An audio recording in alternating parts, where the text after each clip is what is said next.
started on this end for the introduction, so I'm going to start on this end for the questions. So my first question for Ms. Dudley-Nolet, what 1 to 2 issues for Jefferson County do you think need addressing?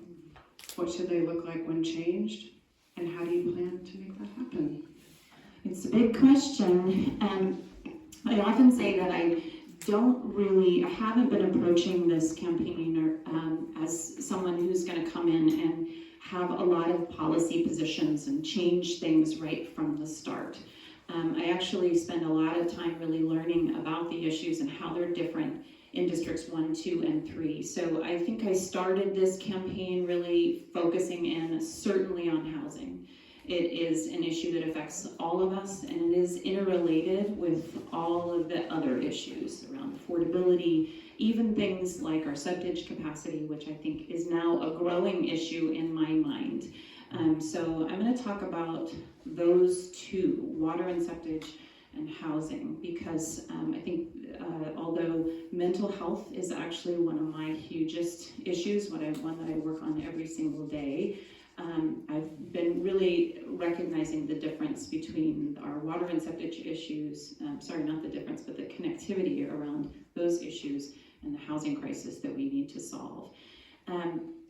I actually was just today sitting in a meeting with our Jefferson County Department of Public Health, where we were reviewing the septage and the whole on-site septic policy changes that are coming down the pike. So at the state level, those on-site septage policies are coming up with some changes that would need to be reflected here in Jefferson County. So I think it's really important that we deepen the relationships at the state level, that we really hone in on clear policies that including, so everything from septic to how we get housing permitted needs to be tightened up and approached as a system, really made much more efficient, so that we can start digging into those changes and also leveraging state resources and bringing those here to Jefferson County.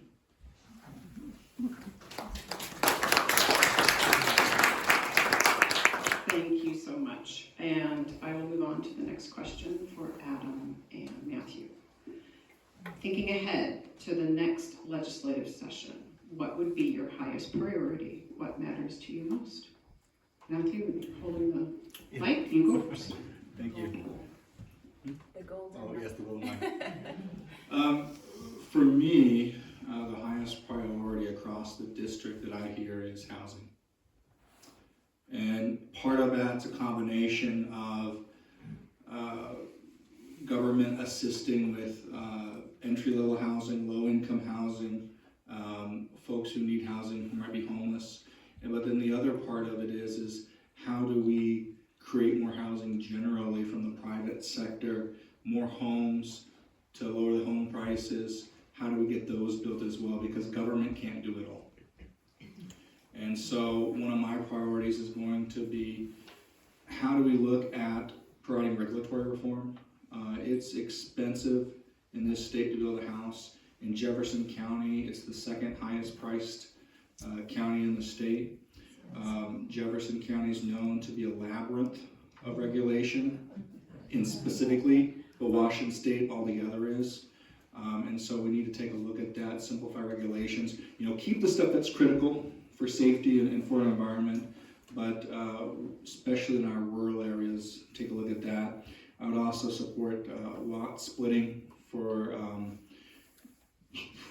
so folks can develop their lots, build more houses, things like detachable ADUs. As long as they have the power or the water and the septic supply, then I'm fine with that happening. And so it's just encouraging more opportunities for building, and then encourage our builders to build by making homes cheaper and maybe reforming the energy code as well, so that folks want to build here. Thank you.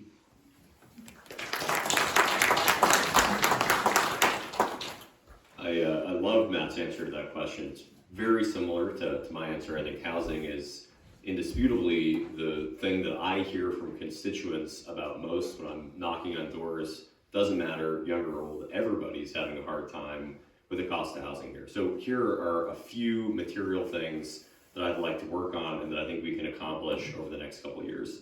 One is increasing the amount of money that goes towards programs like CHIP, which is a pool of state dollars which is used to create infrastructure. The Jefferson County Habitat Program, and I'm blanking on the name of it, Mason right? Street. Thank you very much. The Mason Street project that received a lot of money from CHIP. But programs that encourage investment in the roads, sewer capacity, and the frontage costs that will allow us to attract investment from dense multifamily housing, for dense multifamily housing in particular, is tremendously important. And that's because one of the big challenges that we face in rural communities is that the only type of housing that we build a lot of times are suburbs. And those suburbs lead to the gradual erosion of many of the things that make these communities places that certainly a place that I want to live, and I imagine a place that you all want to live too. I don't want us to build housing at the cost of the destruction of wetlands, the conversion of forest lands, the removal of farmlands. I want us to build lots of affordable housing, and that means in making investments to attract both private market density and then increasing public, just significantly increasing public investment in our housing capacity too. I genuinely agree with both the points that Matt made in terms of regulatory reform. I'd be happy to chat with you all afterward about some of the things that we could do in particular to burrow down there. One of the other things that's important to me is making sure that we work flexibly with local authorities. The right way to advocate for housing on Marstone Island is not the same way as you'd advocate for housing in Port Angeles or Aberdeen or Oakland or Ocean Shores. And so having flexible block grants that allow us to have housing solutions that are tailored to each community is important. That's something that I'm going to pursue too. Thank you. Thank you. I have another question. Okay. So hold your horse there. Should I sit? You can stand, Terry. So this question is about homelessness. What are your thoughts on homelessness? What do you think you can do to help out those battling And we have 2 minutes, lack of right? housing? Yeah. Yeah, I know. Yeah. Can I answer any of the previous questions as well? If I Um, can squeeze it in? Yes. Let's shoot for homelessness first. Okay. I have some experience with this. Like I said, the first half of my career was in social services. And many of the youth that were in those programs were there because their parents couldn't care for them, because they were on the street. I don't want to say I reject the idea of people that are homeless just being people who have lost a job and they need a hand up, because there are people like that in the homeless community. But many of the people in the homeless community, drug addiction issues, alcohol addiction issues, mental health issues.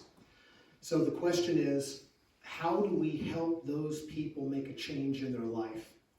One of my campaign committee members, Todd Hudak, works for a company that contracts with DOT. They do a lot of work on light rail and things like that. They, on their own, started a program within that company that builds wraparound services for homeless people, because a lot of times they're asked to go into areas where light rail may be coming or increased bus traffic, and they have to work with homeless people.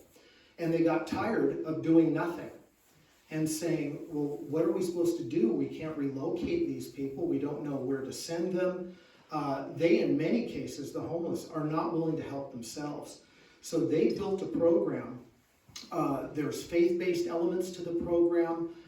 There are donation elements based, and there's state money in those programs, or in this particular one, where they can build those wraparound services and then assess each individual to determine what that person needs specifically. Are they willing to address their alcohol or drug addiction? Do they have children that are currently in CPS care and foster care? How do we build family supports around those kids? And once those parents are healthy enough, we can bring those kids back into the family or find extended family members who are willing to help out. So it's programs like that that I think we need to invest in. And it's not just government that invests there. It's private sector as well, and community-based. But I'd like to see more of those programs in place. I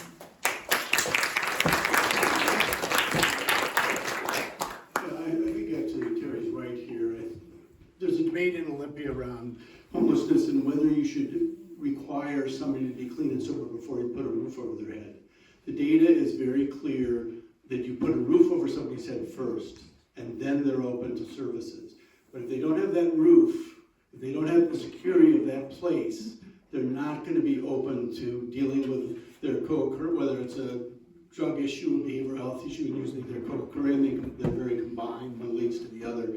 And so I think it's very important that we provide as much shelter, and Bayside does a good job of this, actually, and we've been able, in the capital budget, to provide funding for them for that full spectrum of housing, from shelters to tiny homes to the larger permanent supportive housing to housing. We talked about what's going on in the Mason district in Hadlock. That was funding that we were able to get through the capital budget through, it wasn't through CHIP exactly, Adam, it was through actually the Biden Infrastructure Act. We put 27 of the $31 million into that to get that project going. And it sort of relates to what Heather was saying about sewer. You need to have that sewer and those services to be able to get that density. But CHIP is a program actually that I created with my Republican counterparts in the capital budget about 4 years ago to be able to get sewer and water to land that's undeveloped so that we can use that land to then build housing. And so it's that full spectrum of housing, from get the people off the street, put a roof over their head, they'll be open to services, and then they'll be able to get their, hopefully, work on getting their life squared away.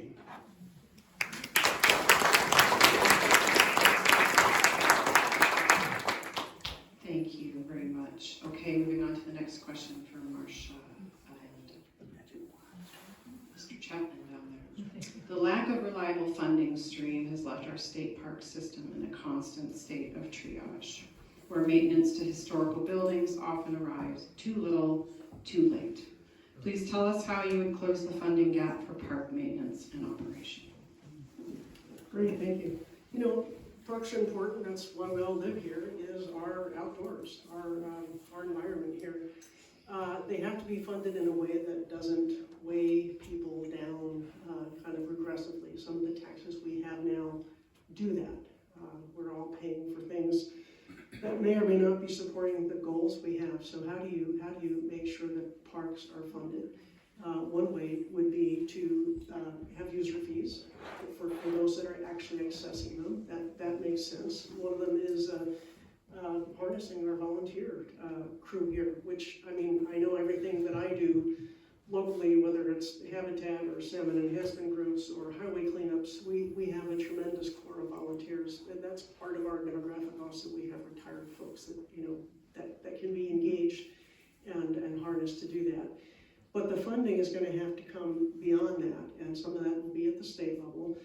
The things that we do well at the state, or that we could do better at the state, are things that only we can do. And one of them is infrastructure. We can do a better job with our highways and bridges. We can do a better job with our parks. Those are investments that need to be made that pay off in the long term. And so I think this is prioritizing that. For me, it's education, it's infrastructure, and it's public safety. And those are the things that I think have to be prioritized at the state level. And after they're done, you can turn to some of the other things that may not be as less critical work that are handled locally or at the county level rather than the state level. State parks are not that. That's part of the infrastructure. So let's prioritize that when we're giving out things.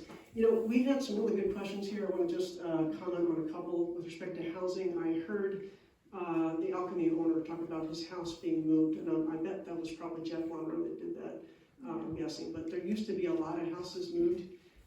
Nowadays, they often are torn down. They're perfectly good houses, but they're torn down because there's no small lots to move them to. So, instead of providing housing at a lower cost, we're tearing houses down, and that requires some amendments of our GMA. So, I'm out of time. There's cowbell coming.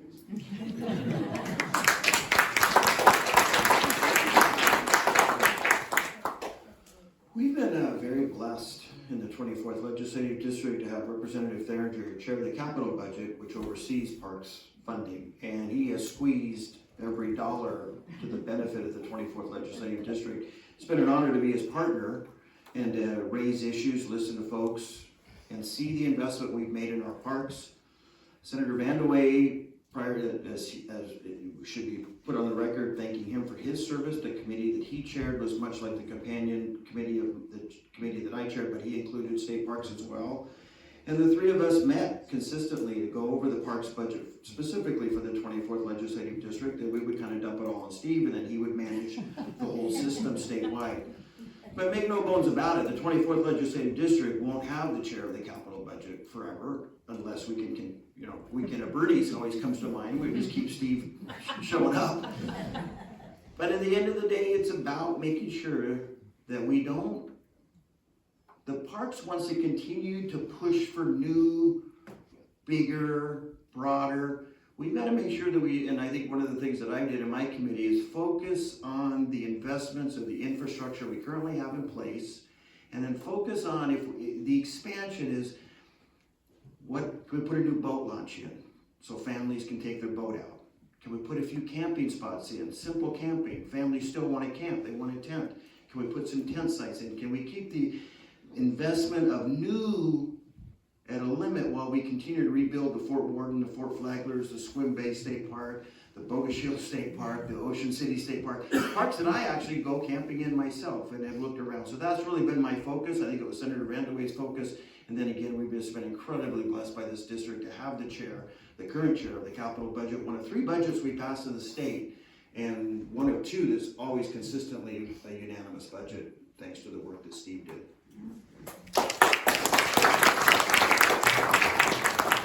I did not pay him a cent. Great ad. Wonderful. I did not pay him a cent. So my random allocation of questions skipped you and went to the pair next to you. So that's good. All right. I think I'm just going to keep coming around. So back to Heather here. What would you do to support senior services in our area? Can you let us know a little bit about what might be on your platform for that? Well, that's a great one. I used to run a home health agency and sat on the board of the area agency on aging in a different county. And and of course the population that we're serving at Bayside and in the housing programs that we're working on, we're seeing more and more seniors needing services across the board, but particularly in the very low income areas. So I think, again, focusing on services and housing that can address the needs of seniors is really important. As far as I'm concerned, we kind of flex back and forth between being the oldest and the second oldest county in the state. At any given time, I think we are the oldest at this point. So I feel like everything we do actually needs to serve seniors right now. And although I think, when we're looking at, for example, what the Housing Fund Board is funding, or what services our public health department is providing, carving out and making sure that you're getting the input of our senior population in any services that are provided is really important. But I also see what we provide for seniors is what we need to provide is good for the whole community, just like on both ends of that spectrum. If we can focus on families with children and seniors, and particularly intergenerational services, then we're hitting the whole spectrum and providing for the needs across the board.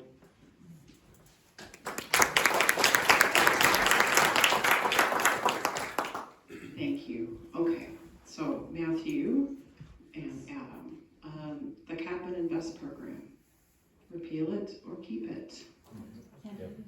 And if you can explain that to the group, I'll let you do that.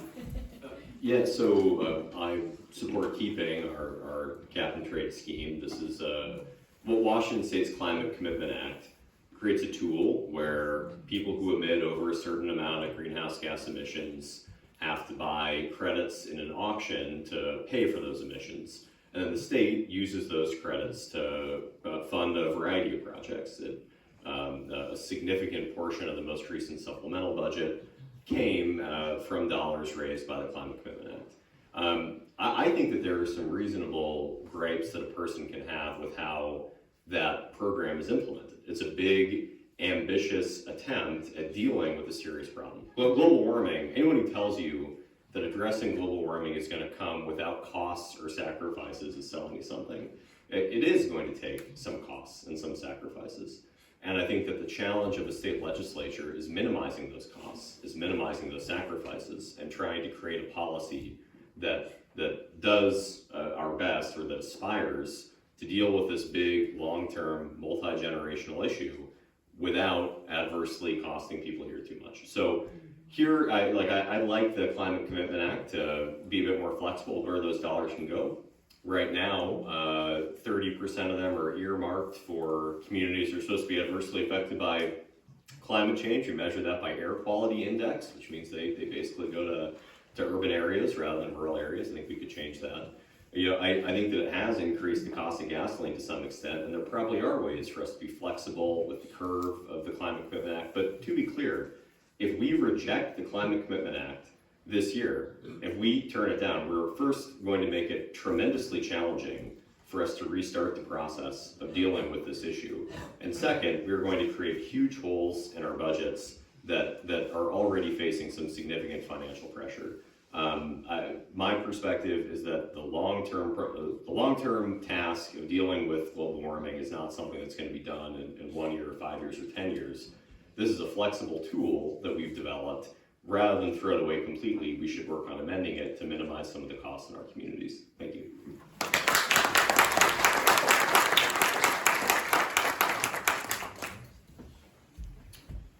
I think climate change is a challenge we need to go after. I just don't think we need to do it on the backs of working families. So I'll be voting yes on the initiative to repeal the Climate Commitment Act. It's not effective. There's no metrics to ensure that the things the money's spent on actually reduce emissions. It's a revolving account for projects to be spent across the state with little accountability and little requirement that they actually reduce carbon. If we're gonna have climate change, a climate change framework, let's use stuff that is actually effective, that's measurable. You know, I believe innovation is a huge step. I believe technology is a huge step, but you know, we're looking at some of the, I just don't think a family of four having their gasoline go up 30 to 50 cents a gallon after being told by legislative leadership and the governor that it would be mere pennies is fair. I don't think having senior citizens' utility rates go up while polluters pass on the cost and companies like BP get rebates, while at the same time not having their, you know, ensuring that the money they get is actually spent on things that will lower carbon emissions. I don't think that's fair. So I agree, we do have to do something for climate change. I don't think on the backs of working people. Thank you.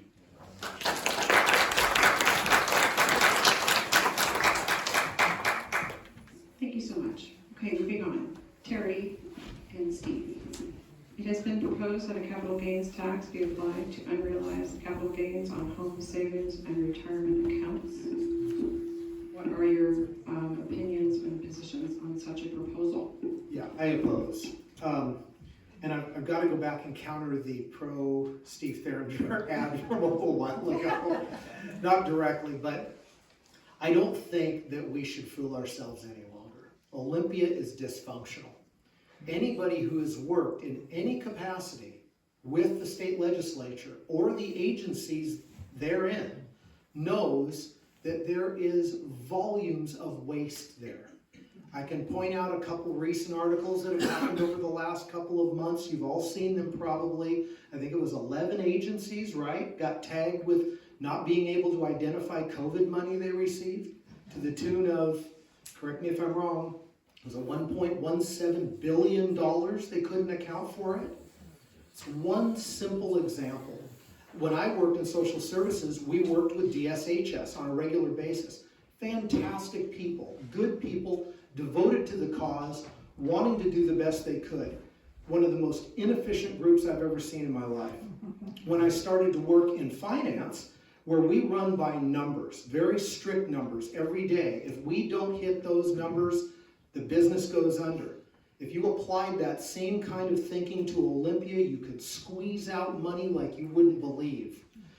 Washington State Ferries, another example. There's a big article in the paper about them wanting to buy boats at, I can't recall what the amount was. It was some massive amount, 430 million a boat or something like that. There are all kinds of ways that people that have the skill set, if elected and go to Olympia, can start to make that system run more efficiently. And so it gets to a lot of the questions that we've had up here tonight.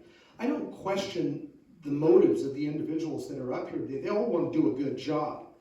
The real question is, can you do it in a fiscally sound way? And I don't see a lot of that happening in Olympia because it's been controlled by one party for decades now. And so I just think that what we should all do is take a step back, look at how we have, look who we've put into office, and say, can we elect some people that have a background that will be able to go down there and make some sufficient changes, not sacrificing services, but trying to get as much as we can out of those agencies to help people in a better fashion.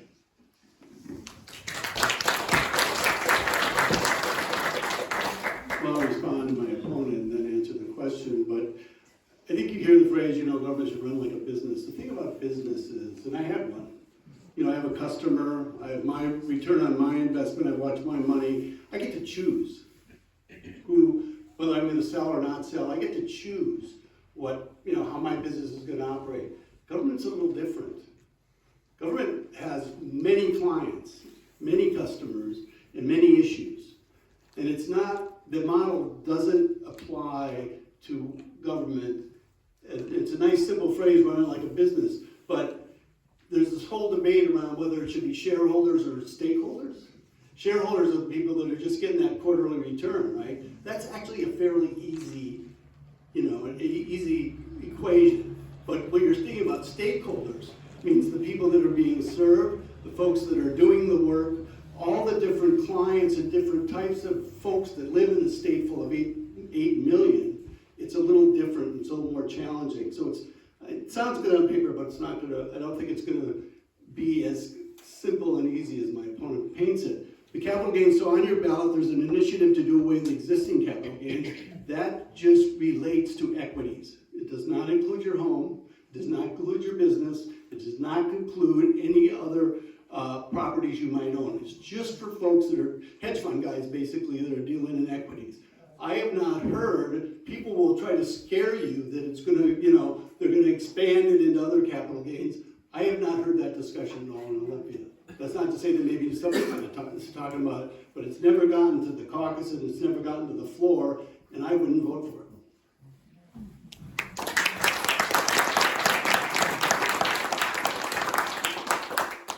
Thank you very much. Okay, Marcia. Mike. What steps can be taken to lower the speed limit on Marrowstone Island? It would prevent accidents to pedestrians, bicyclists, and animals. What about a walk or a bike lane? Yeah, you can petition the county government, they can petition the DOT, and there's an official process. We did that as county commissioners a number of times, lower speed limits. If it's on a state highway, you can also go through the process, and there's a particular form, they gotta come out, they gotta measure the speed. But it is very doable, and it's something that we want the local public to have a say-so.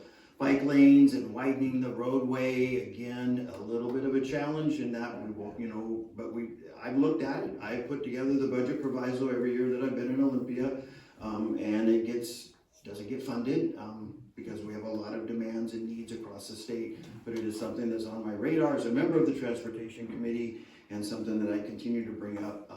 It would be, we need to kind of identify the areas where it would be the best use of taxpayer dollars. Can I just read? I didn't get to weigh in on the initiatives. Now the mic's gonna die. Yes. I voted for in Olympia the Climate Commitment Act. I don't support repeal. I don't support repeal of the capital gains tax. I don't support repeal of the Long-Term Care Act. That actually will save you dollars in the long term. But recently, in an editorial in the Seattle Times, so this is, well, maybe you don't like the Times, but an editorial, they endorsed our current state treasurer, Mike Palaciotti. And in their editorial, quote, "State investments are in good shape. Washington's pension is one of the best funded in the country, and U.S. News and World Report recently ranked Washington as first in the nation for long-term stability." Now, I'm proud to have been part of the party that worked with the treasurer, worked with leadership in Olympia, worked with the governor's office to have that as our statewide newspaper, that they can print that with all good conscience.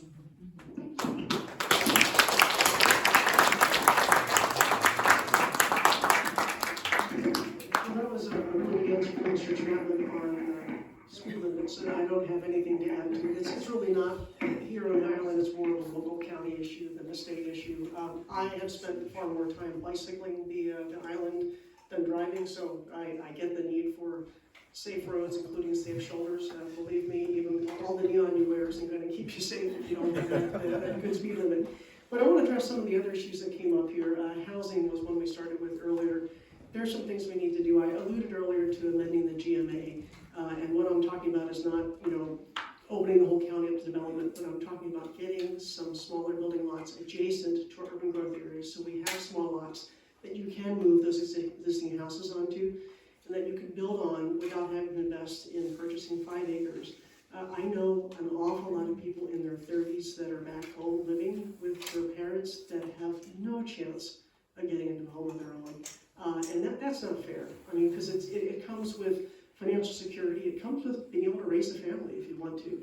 And we have to address that. So let's have some smaller building lots. Let's look at our regulations. I mean, most of the houses in Maristone are pretty nice, but there's kind of old, funky, kind of hippie homes as well, and they're fine, Let people build what they want to build, just so they're safe. And look at some of the regulations we put in right now that have added, the last round of energy code requires an EV charger. I live in a solar-powered house. It won't support an EV charger. Why would I have to put one in? It doesn't make sense. Let's right-size our regulations so that the septic regulation that works on 1/8 of an acre on the saltwater front in the city isn't the same as that which works on acreage elsewhere. Let's just not make it so expensive. It's going to be hard no matter what we do, but let's give people a chance of building and getting into homes so they can actually afford and build a life. That's a critical issue here throughout the district that we need to address. And I still don't have a red zone. I'm going to keep going. Okay, and we can talk about capital gains some more too. But people don't look at that really long term as to what it may do. Now I'm out. Okay, so we'll come back to that. Thank you.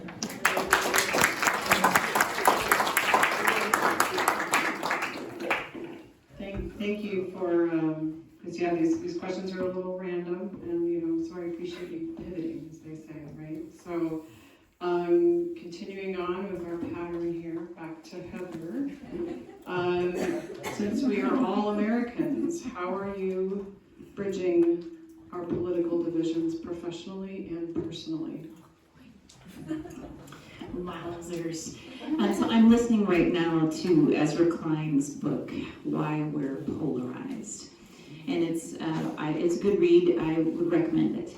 And it talks about the long history that has created this sense of polarization.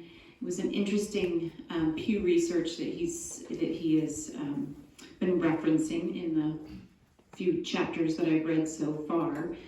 And he's saying that this research tells us that today, most of us are much more against what we believe the other party stands for than we are for the party that we identify with. And so I think that's something we really need to look at, and we need to really get clear about what it is that we want our government to do for us, and find the ways that we can align together. Now, I think, humbly, personally, I think we have a good go of this here at the local level. I think locally here, I mean, bless you all for working in the partisan world, and because it's tough what you're having to do, and I see you, particularly those who are there now working across the aisle, and we rely on you to do that, because you have to be able to make clear decisions so that we can provide resources here in our communities and bring this stuff home to us. But here, honestly, I think it's really just about being willing to sit and listen, especially if someone is saying something that might be a little bit different than what you believe inherently. And if what we need to do locally is implement a good solid budget, implement state law at the local level, and leverage resources at the state and federal level to get done what we need to get done at home. And those are all things that we can get behind, regardless of which party we have voted for.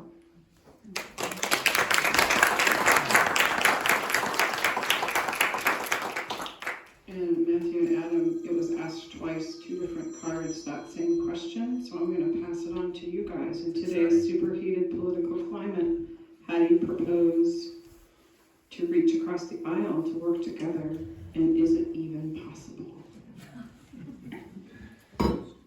I don't really think it's possible. I think it's imperative. I think political polarization is one of the great dangers right now, as well as in the next 10 to 20 years. You know, I don't want to have grandkids one day and tell them what it was like to live in the United States. I mean it past tense. You know, I'm not just making hyperbolic statements there. You know, we need to remember that there's more that brings us together. I think for me, both as a candidate and if I'm elected as a representative, but I'm also in the leadership of the state and local Republican Party in Clallam. I choose what rhetoric I use and don't use. I won't label the other side enemies, and I don't tolerate those around me who do. I expect to be an example and to be a leader in that. It's not okay to me. And I think as a candidate, I have that role. I have enjoyed getting to know Adam and the 3 other gentlemen who were running in our position pre-primary. I think we've all had good laughs. Maybe it's trauma bonding going through these forums, but you know, I'm making friends. Because regardless of who wins, I expect to still be able to call Adam and be like, hey, here's the craziness happening at my work. And vice versa, I expect to be able to pick up the phone and have Adam say, hey, here's what I'm seeing in the community now that you're in Olympia. I hope it's the latter. But if it's the former, whoever wins is still going to have the other as a constituent. But I think a lot can be said with being an example. And then the other thing is, I think voters have a responsibility.